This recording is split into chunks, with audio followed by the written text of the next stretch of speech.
Good morning, students. I hope you all are safe at your home and enjoying the online classes. Students, Himachal government has launched Har Ghar Pathshala program to provide home-based teaching facility to the students so that their studies do not suffer during this lockdown period of COVID-19.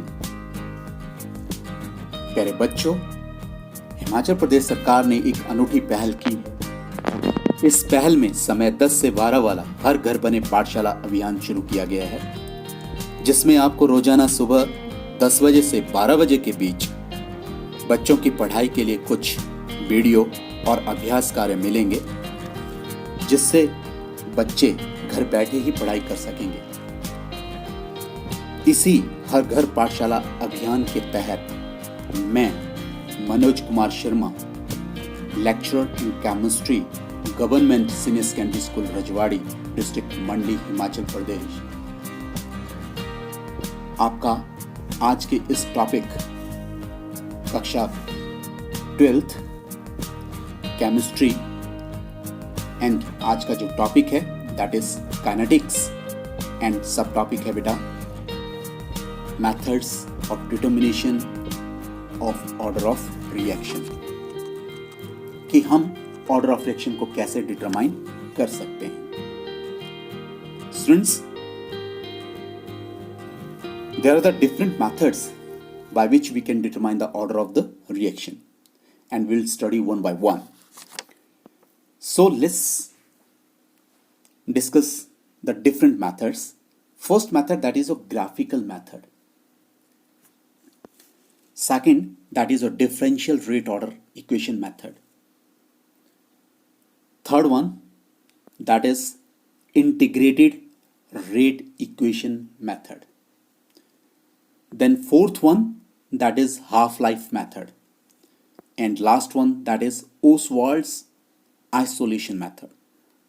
So students, these are the 5 different methods by which we can determine the order of the reaction. And students, this topic is very important from competition point of view. Competition में आपके बहुत सारे question इसमें पूछे जाते हैं कि आपका ऑर्डर ऑफ रिएक्शन क्या है, डिफरेंट सिचुएशंस आपको दी होंगी रिएक्शन की, and then you are asked कि ऑर्डर ऑफ रिएक्शन डिटरमाइन करें. That will discuss in this topic. So let's start with the first, that is graphical method.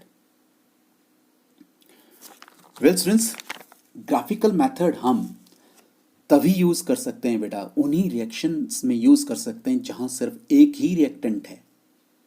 Means this method is used when there is only one reactant. और इसमें जो भी different steps हैं उसको हम one by one study करेंगे बेटा. Let's take the कि first of all what we have to do. First of all we'll find the concentration of the reactant at the different intervals of the time by suitable methods. Means पहले हमने क्या करना है बेटा, concentration को major करना है reactants की by suitable methods. Then second, जब हमें कंसंट्रेशन पता लग गई at the different time intervals, then we have to plot the graph between concentration and time. Concentration और टाइम के बीच में हमने देन ग्राफ प्लॉट करना है. और ये क्यों करना है? Just to determine the instantaneous rate of the reaction at the different times. Graph हमने बेटा कंसंट्रेशन और टाइम के बीच में क्यों प्लॉट किया? ताकि हम इंस्टेंटेनियस रेट ऑफ रिएक्शन को डिटरमाइन कर सकें एट डिफरेंट टाइम इंटरवल्स. और वो कैसे कर सकते हैं? By finding the slope of the tangents corresponding to different times. Let's see कैसे हम इंस्टेंटेनियस रेट जो है डिटरमाइन करेंगे बेटा. Let's take the graph between concentration and time. So as you know, concentration decreases with the passage of time of the reactants. Means reactants की concentration क्या करती है बेटा, with the passage of time that is going to decrease. Let's say we are obtaining this type of graph. Now, at any instant of time, we have to find out the instantaneous rate, let's say. Let's say at this time interval, we have to find out. So we will plot the tangent. So along this axis, this will meet over here, and along the concentration, this line will meet over here. ये जो आपके tangent है बेटा, यहाँ आपका B point पे, so OB is there and OA is there. Then the slope of this tangent, that will give you the instantaneous rate. Now rate is your negative of the slope, and that is equal to OB upon OA.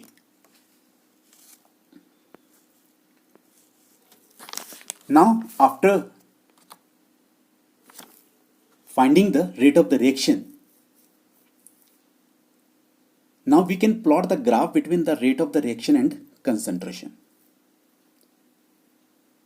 Rate of the reaction and concentration के बीच में हमने graph plot करना है. Let's consider some reaction.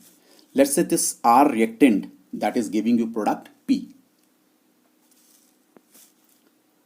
You know, students, you know that in zero order reaction, rate of the reaction is independent of the concentration. That's why rate is equal to Kr naught. Means rate of the reaction जो है zero order reaction में concentration of the reactant के ऊपर depend ही नहीं करता है. And in case of first order reaction, rate is directly proportional to the concentration of the reactant. And in second order reaction, rate is directly proportional to the square of the concentration. So rate is equal to Kr raised to power 2. In third order reaction, beta, rate is directly proportional to the cube of the concentration of the reactant. That is, rate is equal to Kr cube. Here R raised to power 3. So now we have to plot the graph between rate and the concentration just to determine the order of the reaction. Let's say beta, this is a concentration along this direction and rate of reaction. So now let's say if we are getting this type of graph, what this graph is showing, that rate of the reaction is independent of the concentration of the reactant. If you are changing the concentration, rate of the reaction is not going to change. That is remaining constant. Means here rate of the reaction is independent of the concentration of the reactant. It means it is your zero order reaction. Let's take now first order case. Let's say again we are plotting the graph between rate of the reaction and concentration, then we are getting a straight line. So here what is happening, जैसे जैसे आपका concentration बढ़ती जा रही है, rate of the reaction is also going to increase.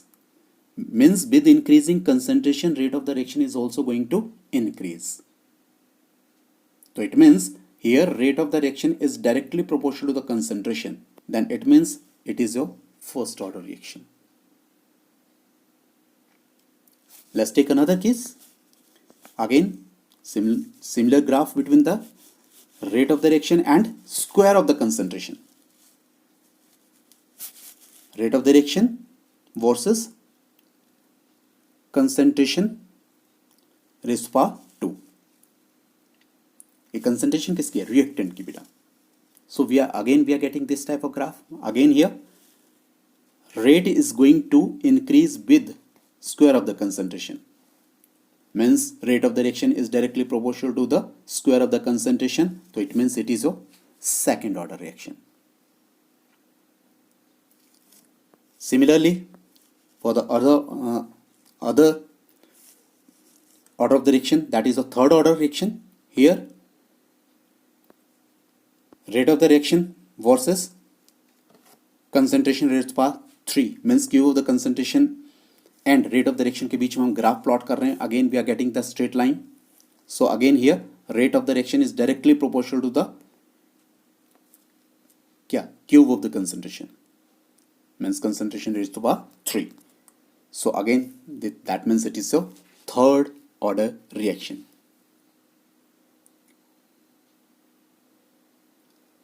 So graphically we can determine the order of reaction in this way. Let's take another case. एक example हम लेने जा रहे हैं बेटा. Let's take the example of decomposition of nitrogen pentoxide. Nitrogen pentoxide that is going to decompose into nitrogen dioxide and oxygen.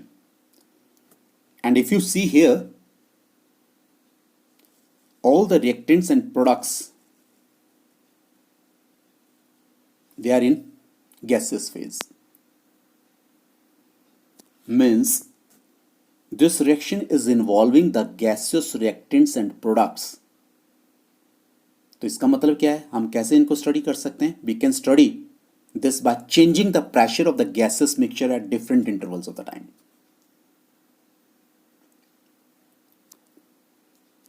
क्या कर सकते हैं हम इसको, इस रिएक्शन को कैसे स्टडी करेंगे बेटा? By changing the pressure of the gases mixture eight the different intervals of time. क्यों? क्योंकि सारे के सारे रिएक्टेंट्स और प्रोडक्ट्स क्या हैं? गैसेस फेज में है. और जब हमें pressure of the gases mixture पता लग गया at different intervals of the time, then we can measure the partial pressures of nitrogen pentoxide at different times. और ये कैसे? From the measured value of the total pressure. Means from the measured value of the total pressure, the partial pressure of nitrogen pentoxide can be calculated at the different times. और इसी से हम क्या determine कर सकते हैं बेटा? Concentration determine कर सकते हैं. किसकी? नाइट्रोजन पेंटॉक्साइड की, इन मोल per litre. Then again same वही, will plot the graph between the concentration and time.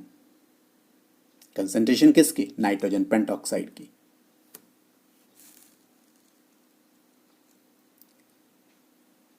जब हमें कंसंट्रेशन और टाइम के बीच में जब हमने ग्राफ प्लॉट किया, उसके बाद हम क्या करेंगे बेटा? Rate of the reaction determine करेंगे एट डिफरेंट टाइम्स. और वो कैसे करेंगे? By measuring the slopes of the tangents to the corresponding time. वो कैसे करेंगे? By measuring the slopes of the tangents to the corresponding time. तो मीन्स वही था जैसे हमने पहले डिटरमाइन किया आपका इंस्टेंटेनियस रेट, वैसे ही यहां भी डिटरमाइन करेंगे. सो बेटा let's take rate of the reaction corresponding to the different concentration of the nitrogen pentoxide. Let's consider this reaction nth order reaction. That rate is directly proportional to the concentration of N2O5 raised to power n. Means that is rate is equal to K N2O5 raised to power n. Now experimentally we have determined the concentration of this N2O5 and the rates we have determined. Now we have to plot the graph. Let's say concentration versus rate या rate versus concentration हम plot करेंगे graph. तो we are getting let's say this type of graph. Rate of the reaction versus concentration of N2O5. We are getting the straight line equation. Means इसका मतलब क्या हुआ बेटा कि आपका जैसे जैसे कंसंट्रेशन N2 की बढ़ती जा रही है, rate of the reaction is also going to increase. That's why we are getting this type of straight line graph we are getting. it means it is a first order reaction. But if we are plotting the graph square of the concentration of this N2O5 versus rate of the reaction versus concentration of N2O5 raised power 2 means square of the concentration के against हम जब हम rate versus square of the concentration of N2O5 जब हम plot कर रहे हैं graph, then we are getting this type of graph means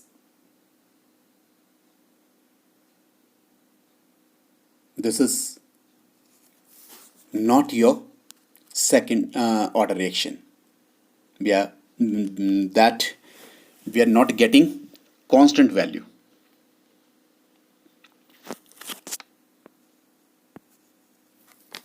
So as we are getting the different graphs over here, rate versus N2O5 and rate versus square of the N2O5, and we are getting this type of graph as we have just discussed. So this graph is showing that rate is directly proportional to the concentration of your N2O5. It means it is your first order reaction. It is your first order reaction because the rate is directly proportional to the concentration of your N2O5. So we can say बेटा कि जो decomposition है nitrogen pentoxide की, that is a first order reaction. So rate law equation क्या रहेगी इसकी बेटा? Rate is directly proportional to N2O5. Rate is directly proportional to the concentration of your N2O5. But you know beta, if you see this reaction, it is appearing your second order reaction, but experimentally we have find it first order reaction. It means this is a pseudomolecular reaction. What are the pseudomolecular reactions which appears to be higher order but are actually lower order reactions? So hope this method is clear. So this way we can use the graphical method to determine the order of the reaction. The other ways are also there, and you have also done that in the differential rate equation and your integrated rate equation. Different graphs you have done, so that can also be used here, but I have not taken those examples, otherwise the video would be very lengthy. So let's take second method, that is differential rate order equation method. Okay beta, let us consider a nth order reaction. Suppose this reaction R is giving you P and that is a nth order reaction. Then rate of this reaction is given by rate is equal to K R raised to power n. अब यहां क्या करेंगे, हम इस n की value find out करनी है, तो हमें क्या करना है, we have to consider the rate of the reaction at the different concentrations. Now suppose if R1 is the rate of the reaction and C1 is the concentration of the reactant, and at concentration C2 the rate of the reaction is R2. Means different concentration पे आपके हमने क्या कर लिए, rate of the reaction consider कर लिए बेटा. R1 rate of the reaction जब है तो कंसंट्रेशन C1 है रिएक्टेंट की, और जब आपका रेट ऑफ रिएक्शन R2 है तो कंसंट्रेशन आपकी C2 है रिएक्टेंट की. नाउ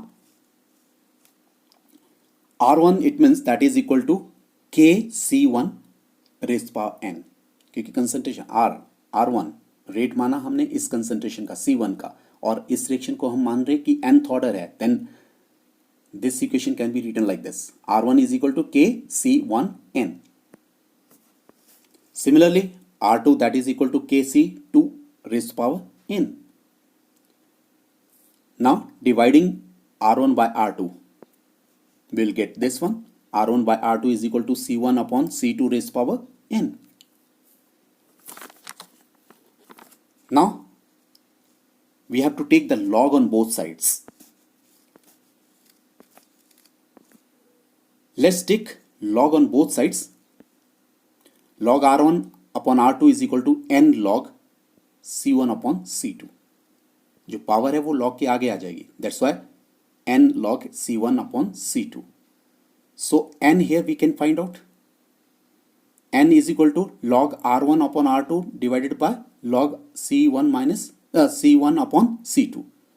So बेटा ये क्या रहेगा आपका? N is equal to log R1 minus log R2, because that is a means formula log A upon B is equal to log A minus log B. Similarly here log R1 minus log R2 upon log C1 minus log C2. So this way we can find out the N over here. Let's take some example. So beta, let's consider this reaction. Let's say X moles of A are reacting with Y moles of B and is giving you the product P. And we have to find out the order of this reaction. So ये कैसे? So हमें individual concentrations को consider करना पड़ेगा बेटा. Let initial concentration of A be C1 and its rate of reaction is suppose R1. Then final concentration of A is C2 suppose and its rate of reaction is R2. जैसे अभी हमने किया, so वही वाली equation जो अभी हमने पीछे किया, R1 upon R2 is equal to C1 upon C2 raised to power N.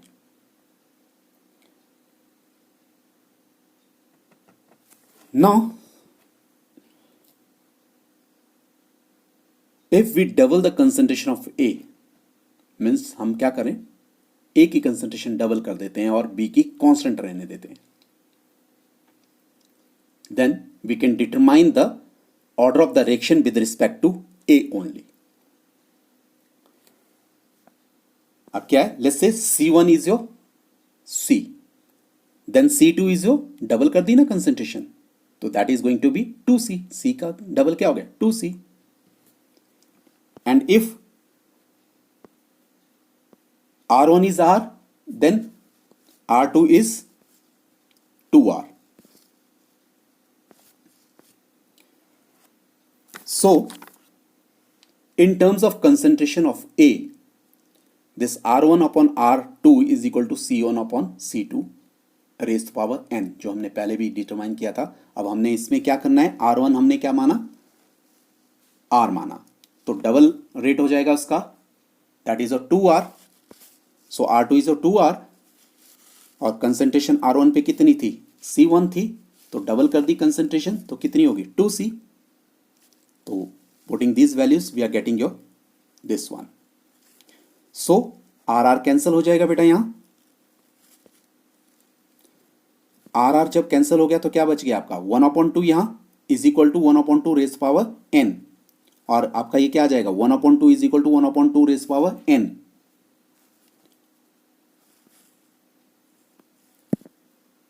और यहां इसकी पावर 1/2 की पावर क्या है, दैट इज 1. यहां आपकी पावर क्या है 1/2 की, that is N. So N is equal to here, that is equal to 1.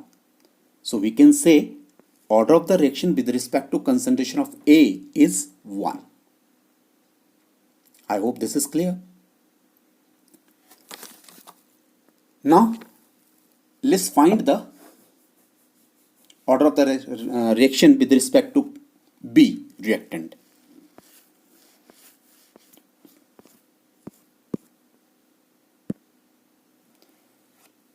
Okay students, in terms of concentration of B, let us consider a condition that if we increase the concentration of B and making it double, हम क्या कर रहे हैं, concentration increase कर रहे हैं और इसको ऑलमोस्ट डबल कर रहे हैं, then the rate of the reaction is going to increase 4 times. So अगर हम इस तरह इस कंडीशन को मान के चलें बेटा, तो we can determine the order of reaction with respect to concentration of B. Means here C1 is your C, तो कंसंट्रेशन हमने डबल कर दी, that is your 2C. C1 is your C, then C2 is your 2C, double कर दी.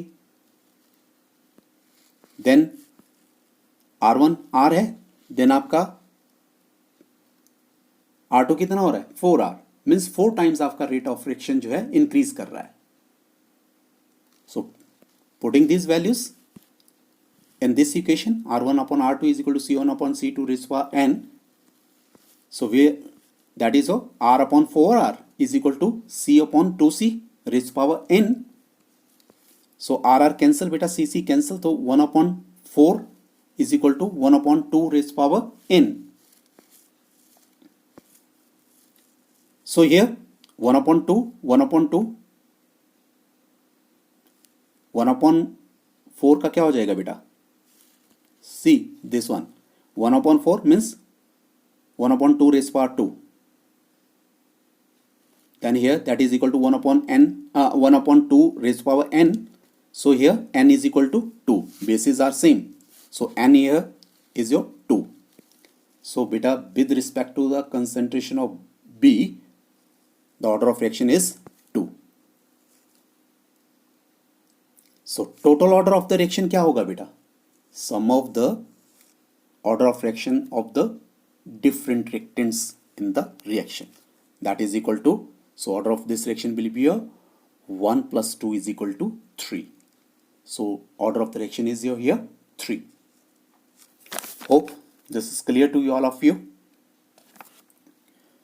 So beta, this is very important from competitive point of view. Now next method is integration rate equation method. इन्हें बेटा integrated rate equation of the different order reaction जो है वो आपने अभी की होगी. So I just written the integrated rate equation of the different order reactions. Zero order के लिए क्या था बेटा, K is equal to x upon t. Here x is what, X is the concentration of the product. X is your concentration of the product. Means that is your initial concentration minus concentration at any interval of the time R naught minus R means. Then first order के लिए बेटा K is equal to 2.303 upon T log of A upon A minus X. A क्या है, let's say A is the concentration of the reactant. So let's say after some time the concentration left of the reactant, that is of A minus X. A means that is initial concentration, that is a final concentration, A minus X. For the second order reaction beta, K is equal to 1 upon T within bracket 1 upon A minus X minus 1 upon A. For third order reaction, K is equal to 1 upon 2T and then 1 upon A minus X square minus 1 upon A square. We can generalize this for nth order. Just see K is equal to 1 upon T n minus 1 within bracket 1 upon A minus X raised to power n minus 1 minus 1 upon A n minus 1 raised to power n minus 1 rather. So these are the different integrated rate equations. So बेटा ये जो nth order के लिए हमने equation लिखी है, इसी से हम क्या कर सकते हैं, we can derive this one. So let's consider some reaction. आप हम क्या करें, एक रिएक्शन मान के चलते हैं। लेट्स से कोई रिएक्शन जिसमें रिएक्टेंट R है और आपको प्रोडक्ट P दे रहा है। Let the concentration of R eight different time intervals. हमने क्या किया, R की कंसंट्रेशन मतलब R की जो कंसंट्रेशन ले ली at different time intervals. Let's say zero time पे आपका क्या इनिशियल कंसंट्रेशन क्या है, 2 मोल पर लीटर। जब आपका 0 मिनट, ये मिनट्स में है टाइम बेटा, और आपकी कंसंट्रेशन मोल पर लीटर में है। और आफ्टर 10 मिनट्स कंसंट्रेशन कितनी रहेगी, 1 मोल per litre. After 20 minutes it is remaining 0.5 and after 30 minutes it is remaining 0.25 mole per litre. तो these are the different concentration at the different time intervals। अब हम क्या करेंगे, इसी डाटा को जो पहले हमने इक्वेशंस स्टडी की उस पे हम इसको, उस डाटा को वहां फिट करेंगे और देखेंगे कि ये फिट होता है या नहीं होता है, कि हमें के की वैल्यू कांस्टेंट आती है कि नहीं आती है।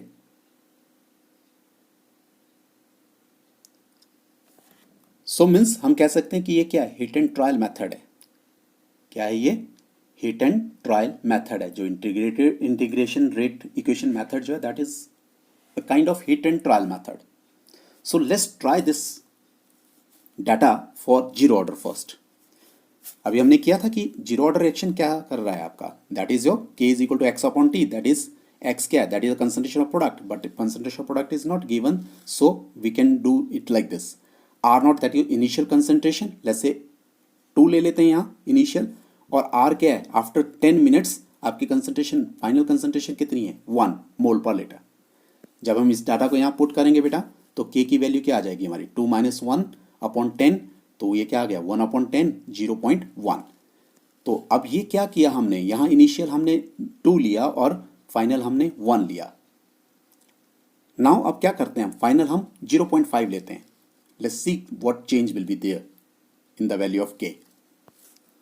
नाउ बेटा इनिशियल 2 थी, फाइनल कितनी होगी 0.5 divided by 20, because initial time कितना है 0 मिनट और फाइनल कितना है आपका बेटा, तो टाइम डिफरेंस कितना आ गया 20 मिनट्स का, दैट इज डिवाइडेड बाय 20, तो 1.5 upon 20 that is 0.075 units. I have not written, that is mole per litre,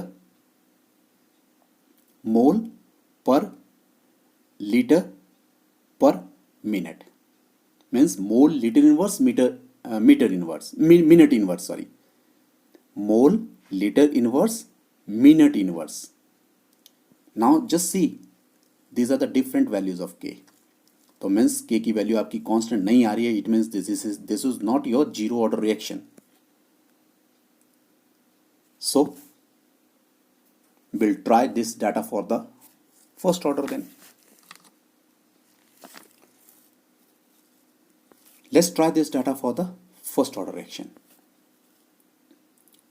वही डाटा मैं कंसिडर कर रहा हूँ, और फर्स्ट ऑर्डर रेट इक्वेशन क्या थी बेटा, इंटीग्रेटेड रेट इक्वेशन क्या थी आपकी, k is equal to 2.303 upon t log R naught upon R. यहाँ भी हम आर नॉट, लेट्स से अभी हम क्या करें, इसको लेते हैं, R1 क्या ले लेते हैं, आर नॉट क्या ले लेते हैं 1, और R क्या ले लेते हैं बेटा, लेट्स से 0.5। Is that clear? So putting these values 2.303 upon 10, because difference कितना है टाइम का यहाँ 20 - 10 मिनट्स, तो 2.303 अपॉन 10 लॉग ऑफ 1, क्योंकि आर नॉट की वैल्यू यहाँ क्या है 1 और आर की वैल्यू क्या है 0.5। So we are getting this one, so I'm not going to calculate this for the time being। so it is your क्या k इज इक्वल टू, जब हमने इसको किया तो k is equal to 2.303 upon 10 log of 2, तो इसको as it is रहने दें। लेट्स टेक अनदर सिचुएशन बेटा, लेट्स से नाउ इनिशियल 1 ले लें और फाइनल आपका ये 0.25 वाला ले लें। Is that clear? सो अब बाकी तो सेम है। k यहाँ क्या है 2.30, k is equal to 2.303 upon 20 because the difference here 10 है इनिशियल, फाइनल कितना है 30, तो डिफरेंस कितना आ गया 20 मिनट्स का। तो 2.303 अपॉन 20 लॉग ऑफ 1 अपॉन 0.25।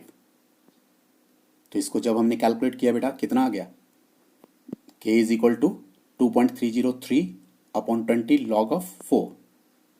तो बेटा इसको अगर हम 2 करें तो क्या आ जाएगा 2 log 2 आ जाएगा यहाँ, तो 2 आगे आ गया, तो दैट विल बी योर, तो भी नीचे कितना बच गया 10। तो 2.3 जब हमने इसको सॉल्व किया तो ये हमारे पास क्या आ गया k is equal to 2.303 upon 10 log 2। So बेटा if we compare 1 and 2 equations the k की value is going to be same. k की वैल्यू क्या आ रही है आपकी सेम, मीन्स ये क्या है that is your first order reaction. If we compare 1 and 2, the value of the k is remaining same. That means it is a first order reaction. It is a first order reaction. Hope this is clear to you all. लेकिन बेटा ये hit and trial method है तो हमें different situation पे इसको apply करना पड़ेगा, तो it is somewhat lengthy. So next is your half life method.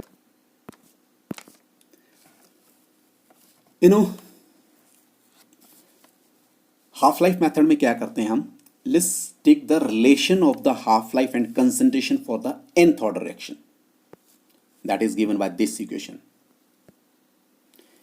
t half is equal to 1 upon k raised to power n minus 1 within bracket बेटा 2 raised to power n minus 1 upon a raised to power n minus 1। तो means t half life that is given by this relation। तो here a is the concentration of the reactant actually। तो बाकी तो आपके बेटा constant हुए, इस देख ले 1 upon k raised to power n minus 1, ये ऊपर भी 2 raised to power n minus 1 ये आपके कांस्टेंट हुआ। तो it means we can say t half is inversely proportional to this concentration of the reactant raised to power n minus 1। t half is directly proportional to 1 upon a raised to power n minus 1। तो अगर a को हम c मान के चलें, concentration c means, तो क्या हो गया आपका t half is directly proportional to 1 upon c n minus 1 raised to power n minus 1। अब वही फिर से different situation, let's say c1 पे आपकी जो हाफ लाइफ है, c1 कंसेंट्रेशन पे हाफ लाइफ क्या है, हाफ लाइफ 1 है, और c2 कंसेंट्रेशन पे हाफ लाइफ 2 है। Let's see this is there, half life 1 is directly proportional to 1 upon c1 raised to power n minus 1। Similarly half life 2 क्या होगा बेटा, that is directly proportional to 1 upon c2 raised to power n minus 1। तो हमने क्या किया, different concentration पे different half lifes ले ली। Now dividing 1 by 2 what we will get, we will get this one, half life 1 divided by half life 2 is equal to c2 raised to power n minus 1 upon c1 raised to power n minus 1, because here half life is inversely proportional to the concentration। then क्या हो जाएगा आपका, t half 1 upon t half 2 is equal to c2 upon c1 raised power n minus 1, common ले लिया इसको आपका। सो c2 upon c1 raised power n minus 1। Now again taking log on both sides, तो हमें क्या मिलेगा बेटा, log of t half 1 divided by log of t half 2 is equal to n minus 1, power जो है ये आगे आ जाएगी, तो n minus 1 log of c2 upon c1। so then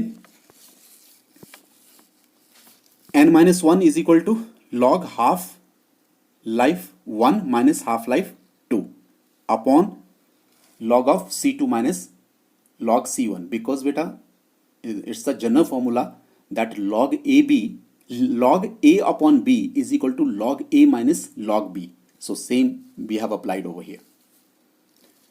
so then let's consider this reaction beta, that some reaction in which reactant R is giving you product B. अब इनमें हम क्या करेंगे, डिफरेंट कंडीशंस अप्लाई करेंगे. Let's say if R is equal to, R की जो concentration है C1 that is 1 molar, let's say. Is that clear?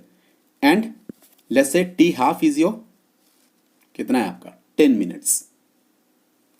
और लेट्स सी कि T जो कंसेंट्रेशन C2 है दैट इज 0.5 और हाफ लाइफ कितनी है C2 पे बेटा, 5 मिनट्स. तो मीन्स C1 जो वन मोलर कंसेंट्रेशन जब है आपकी, then half life is 10 minutes. जब आपकी कंसेंट्रेशन 0.5 मोलर है then your half life is 5 minutes. Putting then what is this N? Then we have to find out N. So same formula वही, T half 1 upon T half 2 that is C2 upon C1 N minus 1. So ये जो अभी जो भी values हैं यहां put करें बेटा. So we will get T half 1 कितना था, 10. T half 1 10 minutes divided by 5 that is 5 minute is equal to C2 कितना है हमारे पास, दैट इज 0.5 मोलर. तो 0.5 अपॉन और आपका C1 कितना है बेटा, 1 molar that is 1.0 raise power n minus 1. So solving this one we'll get 2 is equal to 0.5 upon 1 raised power n minus 1. Is that clear? So beta, now we are getting this 2 is equal to 1 upon 2 raised power n minus 1. अब अगर मैं इसको 1 upon 2 को 2 upon 1 कर दूं तो ये power क्या हो जाएगी, n minus 1 है ना, यहाँ क्या हो जाएगा 1 minus n, 1 minus n. So here 2 is equal to 2 raised power 1 is equal to 2 1 minus n. तो यहाँ क्या है, बेस सेम हो गया बेटा, तो power 1 upon n is equal to 1.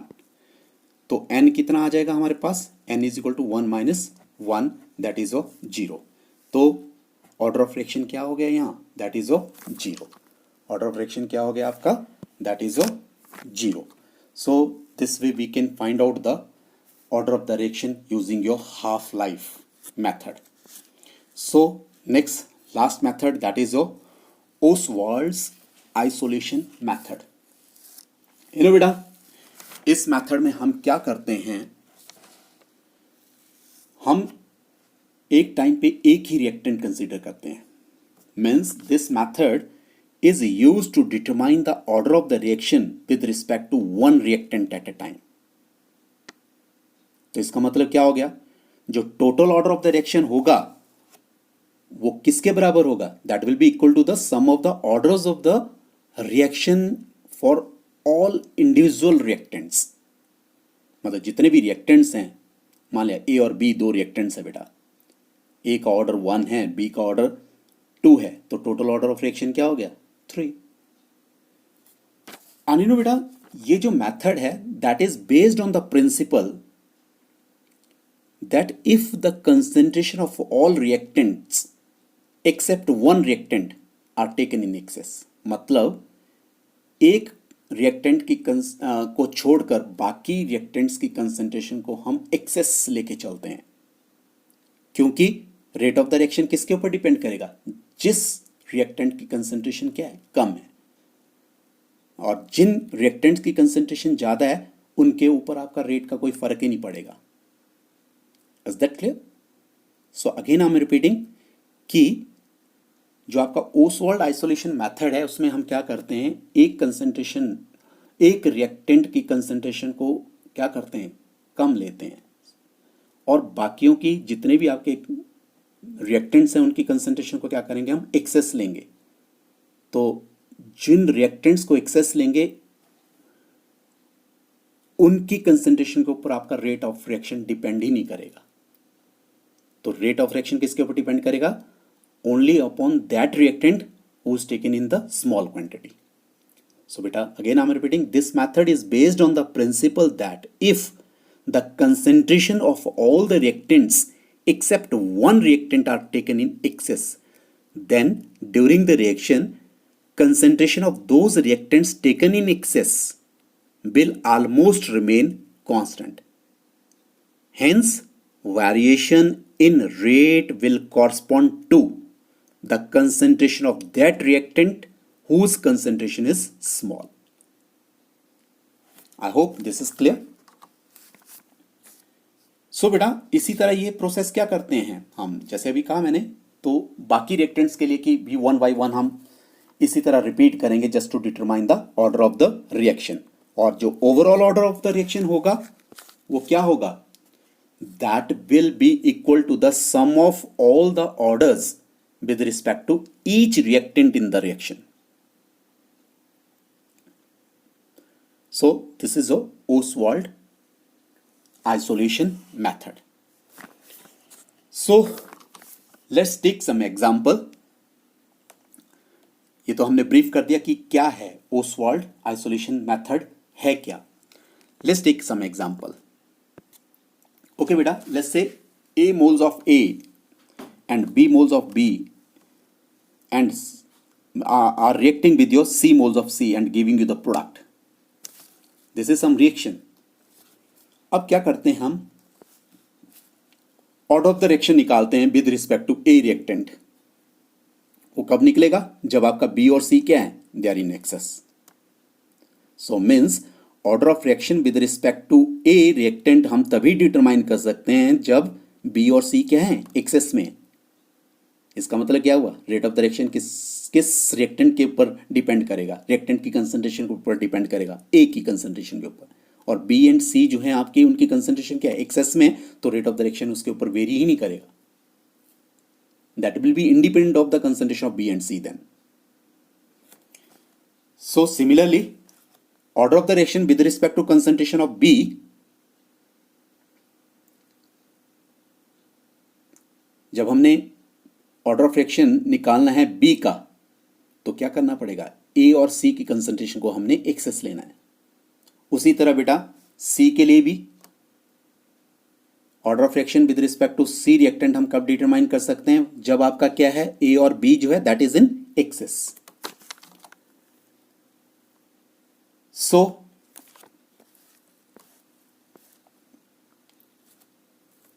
वही example, let's say this is the reaction, और इसके लिए सपोज रेट लॉ इक्वेशन जो है that is equal to your rate is equal to your K A raised power P B raised power Q and C raised power A. तो इसका मतलब क्या हुआ, overall order of the reaction क्या हो गया बेटा, P Q R, P plus Q plus R. देख ले, क्योंकि हम इसको मान के क्या चले हैं, this is a rate law equation, this is a rate law equation. Is that clear. तो ओवरऑल ऑर्डर ऑफ रिएक्शन क्या रहेगा इसका बेटा, n will be equal to your p plus q plus r. ये जो आपकी पावर्स हैं in different reactants की, उनका जो सम होगा that will be equal to your, in the rate law equation that will be equal to your order of the reaction. और ये कब होगा, जब हम क्या कर रहे हैं, ए को आइसोलेट कर रहे हैं by taking B and C in excess, and then we will get the order of reaction with respect to A, and let's say it is O P. बार बार वही चीज़ें हम कर रहे हैं बेटा ताकि अच्छी तरह से समझ आए. सो सिमिलरली बेटा if we isolate B, isolate कैसे करेंगे, by taking A and C in excess, तो हमें ऑर्डर ऑफ रिएक्शन किसका मिलेगा, then we will get the order of reaction with respect to B. Let's say it is your Q. Similarly, if we isolate C, और कैसे isolate करेंगे, by taking A and B in excess, तो हमें क्या मिलेगा फिर, order of reaction किस reactant का मिलेगा, C. Then we will get the order of reaction with respect to C. Let's say it is your R. So overall order of reaction क्या रहेगा आपका, that will be equal to P plus Q plus R. So beta, this was Ostwald's isolation method. Hope these all different methods which we have discussed today, hope these are all clear. So thank you students. So Subscribe, like and comment my channel just to encourage me so that I can upload more and more videos in future so that you can be benefited. And in case of any problem in this topic, feel easy to contact me. My contact number is here, that is 9418605442, and my mail ID is also